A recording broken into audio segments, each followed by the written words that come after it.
Latin American economies are experiencing one of the most critical moments in recent decades.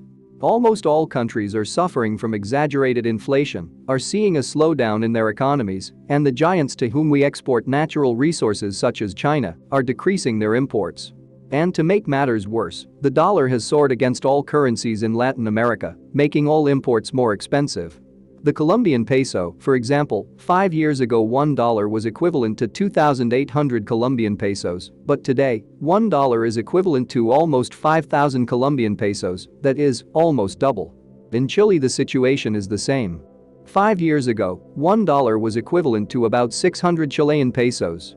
Today, $1 is equivalent to almost 900 pesos, a 50% increase. But there is one country that is the exception, Mexico.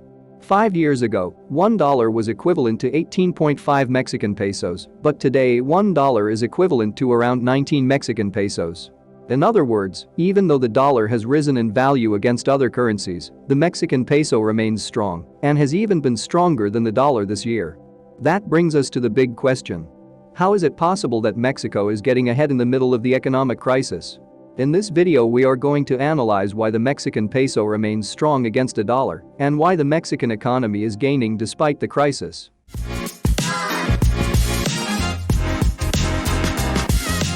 In order to begin our analysis we need to understand the fundamentals of the Mexican economy. Mexico is the third most populous country in the Americas with over 129 million people and is the second largest economy in Latin America after Brazil. Currently the Mexican economy has a gross domestic product of around $1.3 trillion. Just to give you some perspective, Spain, being the most developed Hispanic country in the world, has an economy of $1.4 trillion, which is marginally larger than Mexico's. But despite its size, the Mexican economy is considered a developing economy. We are not going to debate whether Mexico is a developed economy or not, but the most important reasons are the low human development compared to developed countries, the differences in social classes and poverty in Mexico.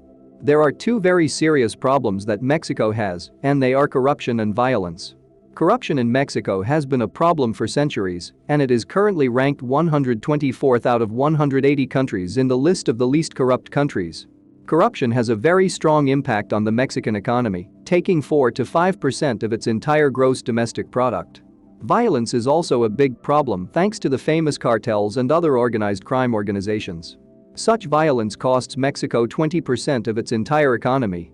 However, despite these weaknesses, the Mexican economy is strong and very complex, and here keep in mind that the term complexity is a positive thing. A complex economy is one that has many different industries and sources of production. In the case of Mexico, its economy is by far the most complex in all of Latin America and the 19th most complex in the world after China.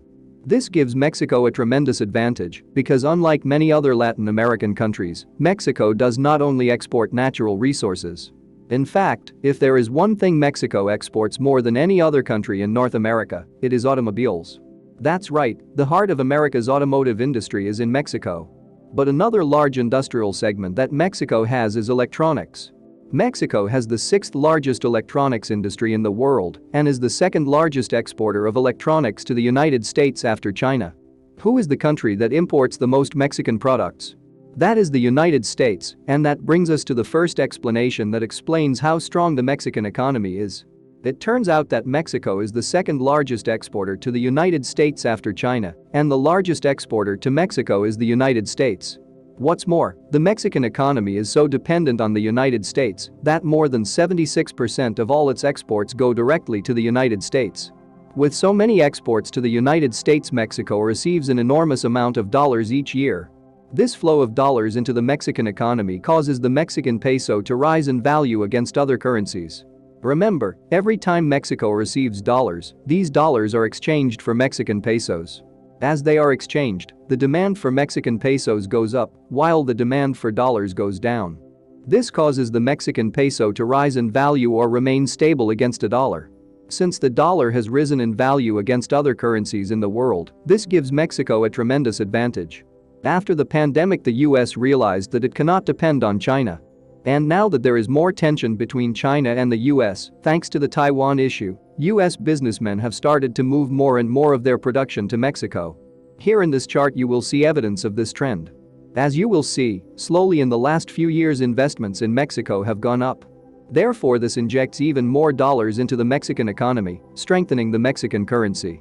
And the good thing about this whole situation is that it looks like it is going to get even better in the future. If you are enjoying this video and want to be aware of new videos, subscribe to this channel and turn on notifications. And speaking of dollars coming into Mexico, that brings me to the second reason for the strength of the Mexican peso, and that is remittances. It is currently estimated that there are more than 12 million Mexican citizens living abroad, which is equivalent to about 10% of the Mexican population. More than 95% of all these Mexicans are living in the United States. These Mexicans move to the United States to work and seek a better life. And something that is very common among Mexican immigrants is that they send money back to their families every month. These are the famous remittances, and during the last few years remittances have been growing steadily. Here in this chart you will see the total remittances sent mostly from the United States to Mexico. As you will see, in the year 2018, almost $34 billion were sent to Mexico, while in the year 2021, these reached a record of almost $52 billion. As these remittances are sent in dollars, they also have to be exchanged for Mexican pesos, which increases the demand for pesos. Then these remittances, like foreign investments, go directly into the pockets of the Mexican population and are used in the economy. So this is another reason that keeps the peso strong and the Mexican economy moving. But now I would like to talk about the third reason for the strength of the Mexican peso, and that is its finances. You will all recognize this president, Andrés Manuel López Obrador, also known as AMLO. President AMLO is a bit of a controversial figure. He was elected in 2018 and was criticized for being populist and leftist. As a result of this, many people on the right and businessmen were very afraid of the economic changes he was going to bring. However, since he came to power, the Mexican peso has remained at current levels against the dollar. This is thanks to the relative financial stability AMLO brought to the country. I say relative stability because the presidents before AMLO caused Mexican government debt to skyrocket non-stop, as you will see in this chart. During AMLO's presidency, the debt remained at the same level, with the exception being the pandemic. Economic growth during his rule was also stable, with the exception also being the pandemic, as you will see in this chart. Then AMLO also brought changes to the oil industry in Mexico. Mexico had plans to cut oil production under previous governments, but when AMLO came to power, he promised to revive the oil industry. His government saw a wave of new oil refineries, a more attractive environment for oil companies, and barriers to renewable energy. This brings us to the fourth point that explains the strength of the Mexican peso, and that is oil production. Although Mexico is a major exporter of cars and electronics, the country is very rich in oil. What's more, when it comes to oil production, Mexico leads with the 11th place after Kuwait. Thanks to the rise in oil prices in recent years, the Mexican peso has enjoyed such production. In other words, unlike other Latin American countries, Mexico has not had to import oil thanks to its own production. And this is thanks to President AMLO's policies that are restarting the country's oil industry. What's more, Mexico used to be one of the world leaders in oil production. Here in this graph you will see how much the production of this black gold has dropped. As you will see, production has plummeted in recent decades. In 2001, Mexico produced more than twice as much oil as it does today. Therefore, this is going to give even more strength to the Mexican peso in the future. Now, the last reason for the strength of the Mexican peso is thanks to the central bank. The Mexican central bank has been raising central bank rates, just as the Federal Reserve is doing. By raising central bank rates, this normally causes the currency in that country to rise in value, as investors receive a higher return for lending their capital. And the reason they were raising these central bank rates was to fight inflation, but unlike the US Federal Reserve, the Mexican central bank started raising central bank rates much earlier. As you will see, starting in the year 2021, the central bank raised interest rates to reduce inflation. Now, one last fact, keep in mind that Mexico is also one of the most popular tourist destinations in the world. That also raises the demand for Mexican pesos, with all those dollars, euros and other currencies being exchanged for Mexican pesos.